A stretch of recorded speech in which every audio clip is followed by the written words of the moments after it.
Eu li que você é admirador do imperador Dom Pedro II e do Barão de Mauá. Mas os dois se odiavam, ministro. Se odiavam e se complementavam. Então, mas essa relação de amor e ódio é interessante, né? No final das contas, os dois são protagonistas, né, de momentos históricos. Eu tenho uma tese que não dá para comprovar. É impossível comprovar. Mas, na minha opinião, se não houvesse aquela proclamação da República naquele momento, o Brasil hoje estaria em outro patamar. Porque o Império pensou o Brasil, né, anos na frente.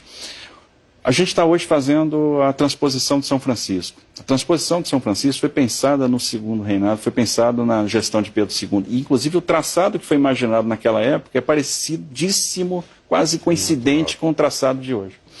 A gente leiloou outro dia a Ferrovia Norte-Sul, projeto iniciado no governo Sarney, né, que a gente teve agora o privilégio de concluir. Assinamos o contrato em julho desse ano, uma vitória danada, né, parto de Porco Espinho. A Porco Espinho nasceu bonito, passa bem. O projeto da Ferrovia Norte-Sul foi pensado também no período de Pedro II. E o maior boom ferroviário que a gente teve na nossa história foi de 1854 a 1913. Os investimentos eram todos privados, mas a gente criou as condições para que o privado investisse. E eram todos autorizados, que é o que a gente quer resgatar hoje, a autorização. Então, o privado queria fazer uma ferrovia, ele tomava o risco, havia uma garantia de remuneração sobre o capital investido e a possibilidade de ele explorar todo ativo minerário na faixa de domínio das ferrovias. E é por isso que a gente teve esse boom ferroviário. Pela sua resposta, em 1889, você não seria um dos militares a dar aquele golpe chamado Proclamação da República. Seguramente não. Seguramente não. Escuta... Eu acho que nem Caxias fosse vivo. É verdade, né? É possível. E Deodoro doente. Deodoro estava na cama, doente. Foram lá, vamos lá. Ele diz ao povo que foi proclamada a República. Foi assim. Mas é ok. Agora, não, assim, é a tese que não dá para se comprovar. Então, é a República que nós temos, ela é vibrante e vamos fazer dar certo. Isso, e temos esse compromisso republicano. Exatamente. Vamos lá, para o cidadão pagador de impostos, em poucas palavras, você pode explicar o que significa um país com uma infraestrutura de transportes eficiente? É uma infraestrutura que responda aos anseios do usuário, né, que diminua o custo de transporte.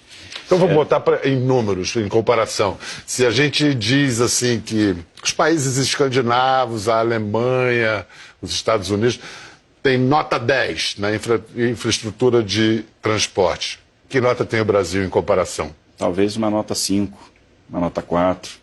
E esse é o grande desafio, é melhorar essa percepção. E é um desafio ousado, difícil, mas possível. E está acontecendo, imagina, há 2 semanas a gente inaugurou o aeroporto de Florianópolis, né? Fizemos uma concessão, um operador aeroportuário assumiu e fez um belíssimo aeroporto. Eu fico imaginando hoje a percepção do usuário. Ele dormiu usando uma rodoviária e acordou usando um equipamento de primeiro mundo. É isso que a gente está falando, é isso que a gente quer fazer, é proporcionar esse choque na vida do usuário brasileiro. Por que a gente não fala mais privatização e fala concessão? Porque são institutos diferentes. Mesmo? Mesmo. Não é só também Não é um jogo de palavras. Na concessão não há a perda da propriedade do ativo. O ativo continua sendo do Estado, há a exploração daquele ativo. Na privatização não, há a transferência de controle. Então, por exemplo, a maioria dos equipamentos de infraestrutura eles são concedidos, o ativo continua sendo do Estado. Então eu tenho um operador que vai fazer os investimentos, vai explorar aquele equipamento por um determinado período de tempo, vai ter uma remuneração que vai vir por meio de tarifas, por meio de receitas acessórias, mas vai devolver aquele equipamento para o Estado ao final daquele período de exploração. Na privatização não, a gente transfere a propriedade. Perfeitamente. Quais que você apontaria são as suas metas mais ambiciosas? Bom, uma meta ambiciosa, mas que é extremamente transformadora, é fazer a Ferrogrão. A Ferrogrão muda a logística nacional, porque ela... O que é isso? A Ferrogrão é uma ferrovia que vai ligar o Mato Grosso, o norte do Mato Grosso, aos portos do Pará. Quando a gente pensa em Arco Norte, o Arco Norte hoje é a melhor porta de saída para o mercado consumidor asiático, para o mercado consumidor europeu. O potencial de redução de custos é enorme. E quando a gente faz uma ferrovia com a Ferrogrão, a gente vai criar uma competição com todo o sistema que leva para Santos, que leva para Paranaguá. E quando eu crio competição, quando eu dou oferta de transporte, faço choque de oferta, eu reduzo muito o frete. Então eu jogo o custo Brasil lá para baixo. Então essa eficiência que nós precisamos ter. Agora o dinheiro para fazer isso tem que vir do projeto de concessões. Privado. Tem o mais importante, que é a demanda. Demanda nunca vai faltar, porque a gente tem um estado como o Mato Grosso que hoje produz 65 milhões de toneladas, plantando 9 milhões de hectares, e tem condição de produzir em 2025 100 milhões de toneladas, 110, 120 milhões em 2028. Então a demanda existe, o que a gente fizer de infraestrutura vai ser pouco. O que eu tenho aqui, que foi publicado, que os contratos até o fim da gestão podem trazer, ou devem trazer, mais de 217 bilhões nas próximas décadas. Até agora, quais são os principais resultados? Bom, esse ano nós fizemos 27 leilões, concedemos 27 ativos. O resultado foi excepcional, houve concorrência, houve superação das nossas expectativas em termos de propostas. Arrecadação de quanto? A gente arrecadou 11 bilhões em outorgas e a gente tem quase igual valor em investimentos que estão contratados. Mas ano que vem vai ser um ano ainda mais forte, porque ativos muito importantes, muito qualificados, eles estão sendo estruturados. Ano que vem, por exemplo, a gente deve fazer o leilão, o novo leilão da Nova Dutra, da ligação Rio-São Paulo. O contrato vence em 2021, mas a nossa ideia já é leiloar ano que vem. Quantos soldados estão trabalhando no seu ministério hoje em suas obras? O presidente Bolsonaro citou isso na entrevista ao jornal Estado de São Paulo.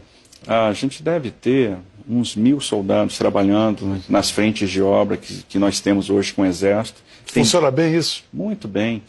O pessoal é muito profissional. Faz um trabalho fantástico. Às vezes é gente que conhece a região onde está atuando.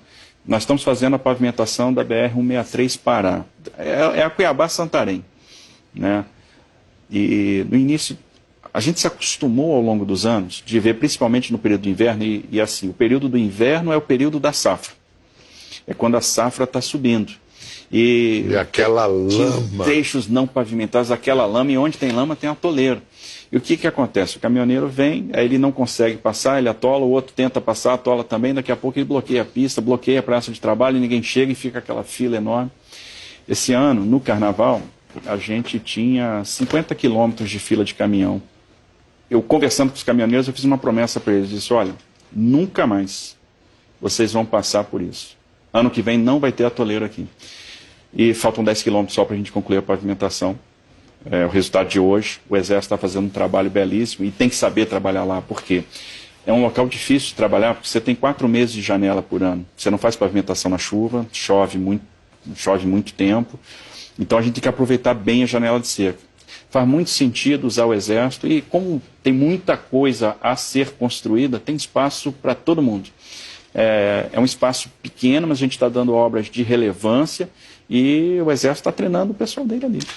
Essa sua ação, as suas ações do Ministério não estão só fazendo caixa para a União, que estão, mas você está acumulando capital político. Reportagens recentes dizem que agora o Paulo Guedes não é o único posto Ipiranga, não. Diz que o presidente Bolsonaro liga para você. Que tipo de solicitação ele faz e a que horas ele liga? Bom, primeiro, o presidente Bolsonaro, ele trata comigo questões de infraestrutura.